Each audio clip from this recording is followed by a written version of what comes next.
सध्या सर्दी आणि खोकल्याचं वातावरण आहे, त्यासाठी एक रामबाण उपाय आम्ही तुम्हाला सांगणार आहोत. आले म्हणजे अद्रक. पोटदुखीचा त्रास असो, पचनाचे विकार यामध्ये आल्यांचा तुकडा खूप फायदेशीर असतो. कफाचा त्रास कमी करण्यासाठी देखील आल्याचा फायदेशीर ठरतं. तर चला आज जाणून घेऊया आपण. आल्यामुळे श्वसन मार्ग मोकळा होण्यास मदत होते. तसेच सतत आलं चिघळल्याने शुक कफामुळे होणारा त्रास नियंत्रणात राहण्यास मदत होते.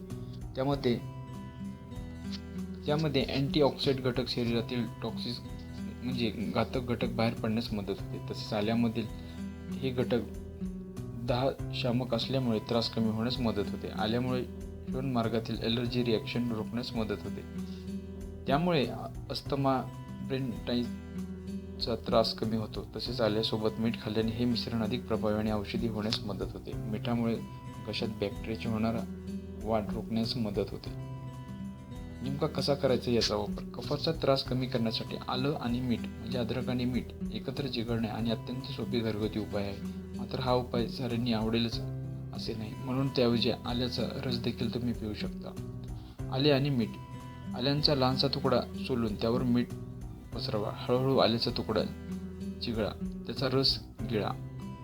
आलं चवीला तिखट आणि उग्र असते. आलं खूपच तिखट लागत असल्यामुळे तुम्ही थोडेसा मध चाकू शकता. आल्याचा काढा. सर्दी पडशाला त्रास कमी करण्यासाठी आल्यांचा काढा हा देखील फायदेशीर पर्याय आहे. याकरिता ग्लासभर पाण्यामध्ये आल्याचे तुकडे आणि चिमटभर मीठ टाकून मिश्रण उकळा. त्यानंतर हे मिश्रण निम्मे झाल्यानंतर गॅस बंद करा. त्यानंतर तयार काढा गाळून गरम करा व तो प्या.